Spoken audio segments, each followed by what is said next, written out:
Well, this is going to take a long time, so you may want to get some snacks. Now, as a red-blooded American, I believe all history before 1776 is a Tolkienistic fantasy story that Europeans make up on the fly to justify whatever ethnic cleansing they currently want to commit. So, at first, I attributed my inability to follow what Vladimir Putin was saying to my inferior Anglo-Saxon brain, and that's certainly what many of Putin's fans on the internet seem to be arguing. But after listening to this 5 or 6 times, I can definitely say that, no, this genuinely is nonsense. I will take only 30 seconds or 1 minute to give you a short reference to history for giving you a little historical background. Please. The Russian state started gathering itself as a centralized statehood in 862. The next very significant date in the history of Russia was 988. But then there was a unification, the union of the Grand Duchy of Lithuania and the Kingdom of Poland. In 1939, after Poland cooperated with Hitler, it did collaborate with Hitler, you know? Yeltsin came to the United States. Remember, he spoke in Congress and said the good words. I repeatedly raised the issue that the United States should not support separatism or terrorism in the North Caucasus. The situation should have developed inside the independent Ukraine itself. As a result of Kuchma's leadership, things got worse and Viktor Yanukovych came to power after all. A coup d'etat was committed, although I shall not delve into details now, as I find doing it inappropriate. This eventually led to the collapse of the Roman Empire and the regime imposed by the Romans. May I ask, what year was this? I don't remember. It is easy to find out on the internet. It's incomprehensible if you don't already know the history. I mean, just listen to this and try to parse what he's saying. I beg your pardon, can you tell us what period? I'm losing track of where in history we are. The Polish oppression of Ukraine. It was in the 13th century. Stalin insisted that those republics be included in the USSR as autonomous entities. For some inexplicable reason, Lenin, the founder of the Soviet state, insisted that they be entitled to withdraw from the USSR. Again, for some unknown reasons, he transferred to that newly established Soviet Republic of Ukraine some of the lands together with people living there, even though those lands had never been called Ukraine. Those lands included the Black Sea region, which was received under Catherine the Great, and which had no historical connection with Ukraine whatsoever. Even if we go as far back as 1654, when these lands returned to Russian Empire, that territory was the size of 3 to 4 regions of modern Ukraine, with no Black Sea region. That was completely out of the question. In 1654. Exactly. The incoherence isn't just because Putin is a 70-something dilettante. It's also because he's trying to make 2 distinct historical arguments that operate at cross purposes. On one hand, the Kievan Rus proves that Ukrainians and Russians are one people, and Ukrainians have only been brainwashed by Poles or Austria-Hungary into believing that they're a distinct ethnic group. But on the other hand, Russia stole the land of southern Ukraine from the Turks fair and square, which makes it eternally Russian, but not Ukrainian, even though Russians and Ukrainians are supposed to be the same people. He's doing this because his mythology doesn't actually jibe with his strategy. The part of Ukraine that in 2014 it seemed possible for Russia to take over is the part of Ukraine with which Russia has the weakest historical connection. Russian roots are deeper in Alaska than they are in Odessa. So Ukraine must exist in a sort of quantum superposition. It's distinct from Russia when Russia gives it territory under the guise of the Soviet Union, but it's the same as Russia when the Soviet Union or Russia takes things away from it, like Crimea or, everyone's food. There were a few other fun history facts, like Poland collaborated with Hitler but also deserved to be invaded because it wouldn't collaborate with Hitler enough, and also that the Habsburgs invented Ukraine because they knew ahead of time that World War I was going to happen. Austrian General Staff relied on the ideas of Ukrainianization and started actively promoting the ideas of Ukraine and the Ukrainianization. Their motive was obvious. Just before World War I, they wanted to weaken the potential enemy and secure themselves favorable conditions in the border area. Now, most people have dismissed the rest of this interview as not containing any new information. But looking more carefully, I think I was able to find a few tidbits that seem to be news, at least to me. For instance, Tucker didn't ask many follow-up questions, but when he did manage to pry a new piece of information from Putin about NATO. At a meeting here in the Kremlin with the outgoing President Bill Clinton, right here in the next room, I said to him, I asked him, Bill,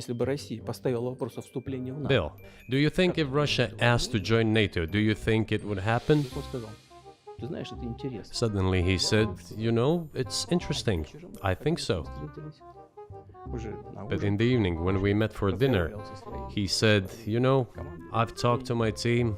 No, it's not possible now. Now notice the exact wording. Clinton said, not right now. And somehow Putin translated that to never.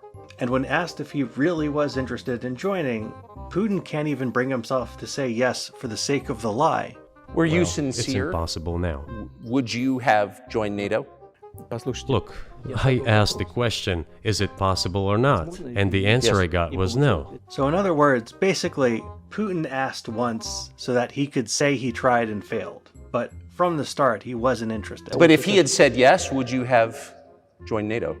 If he had said yes, the process of rapprochement would have commenced, and eventually it might have happened. Another interesting tidbit pops up a few minutes later. I proposed that the United States, Russia, and Europe jointly create a missile defense system that, we believe, if created unilaterally, threatens our security, despite the fact that the United States officially said that it was being created against missile threats from Iran. So first, some background. We maintain the peace through our strength. Weakness only invites aggression. This strategy of deterrence has not changed. It still works. But what it takes to maintain deterrence has changed. In the 1980s, Ronald Reagan wasted $100 billion trying to build a space laser that could shoot down all of Russia's nuclear missiles. This plan did not succeed. It couldn't succeed because it is an inherently terrible idea. No matter what kind of system you use, at the end of the day, you can always defeat a missile defense system by just launching more missiles to overwhelm it. They made a video game about this once. Perhaps you've played it. After the Cold War, when all this money had gone down the drain, the Pentagon was still eager to salvage something from it. And so they lowered their sights away from defeating major powers and towards defeating asymmetric threats from the little nuclear rogue states like Iran or North Korea. And this led, eventually, to the NATO missile defense system. Remember Star Wars? The space-based system conceived during the administration of President Reagan as a way to defend the U.S. against Soviet ballistic missiles?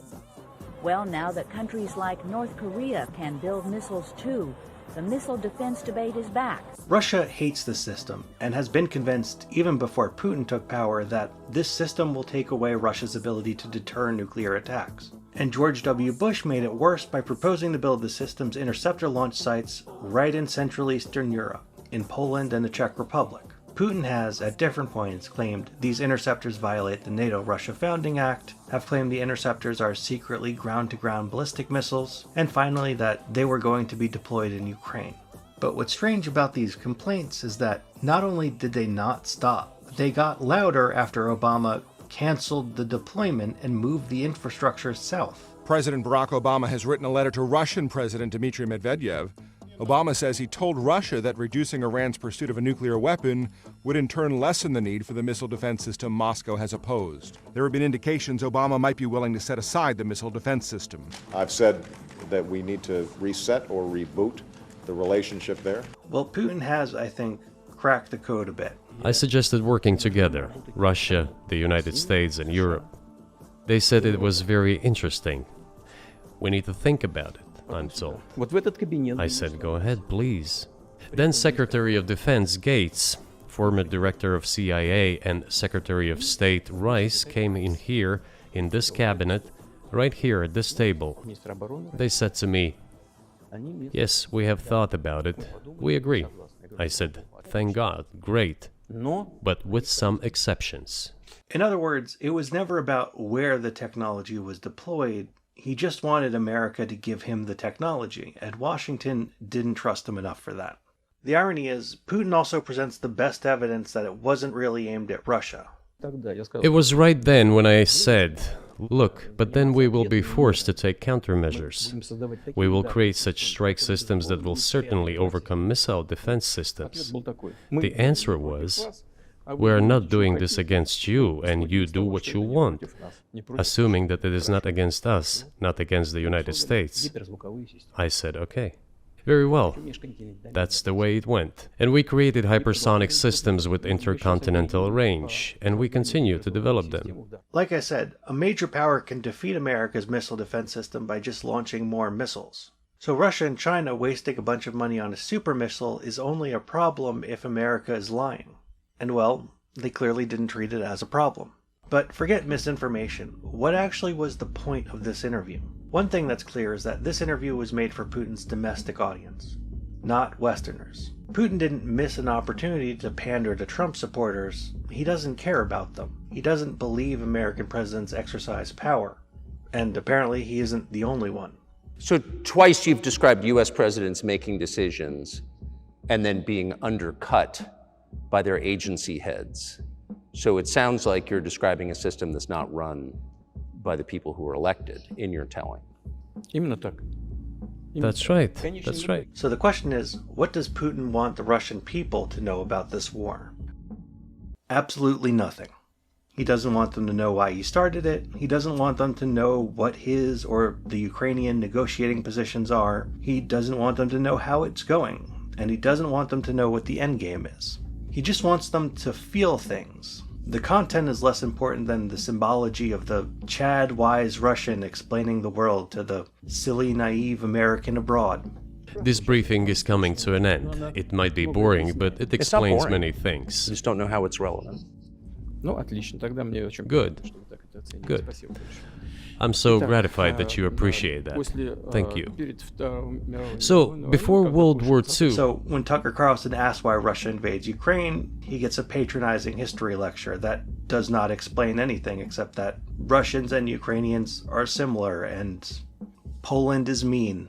Then, when Tucker asks a second time why he invaded Ukraine, he gets a list of anecdotes of times when the President of the United States hurt Vladimir Putin's feelings. And when Tucker asks a third time, he gets a vague story about how Nazis took over Ukraine and it was a humanitarian intervention, I guess. Created a threat to Crimea, which we had to take under our protection. They launched the war in Donbass in 2014 with the use of aircraft and artillery against civilians. This is when it all started. There's a video of aircraft attacking Donetsk from above. But also a matter of vital importance to Russia for reasons. From our side, this would have been a culpable negligence. That's what it would have been. It's just that the US political leadership pushed us to the line we could not cross, because doing so could have ruined Russia itself.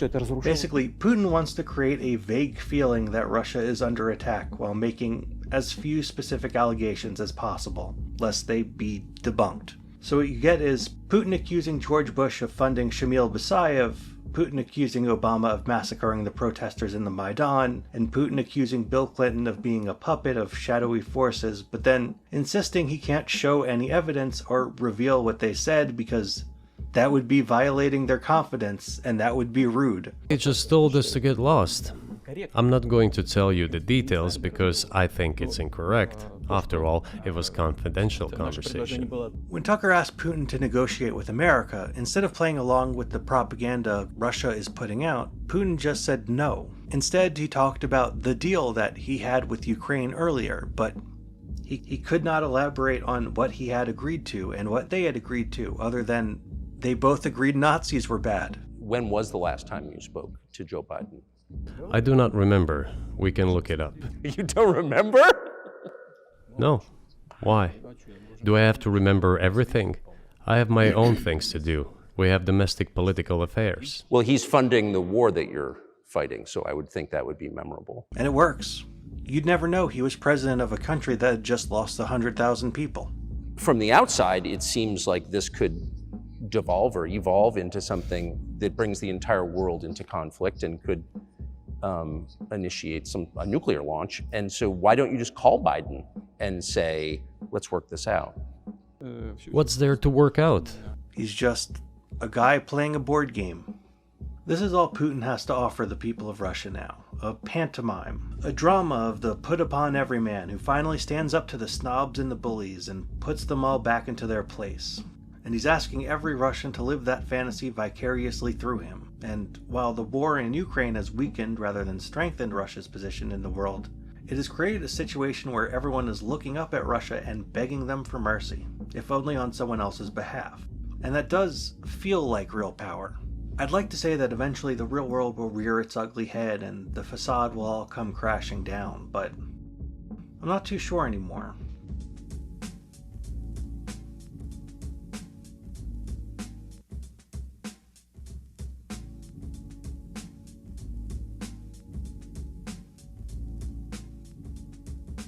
Do you believe Hungary has a right to take its land back from Ukraine, and that other nations have a right to go back to their 1654 border? I'm not finished. You should have gotten a snack.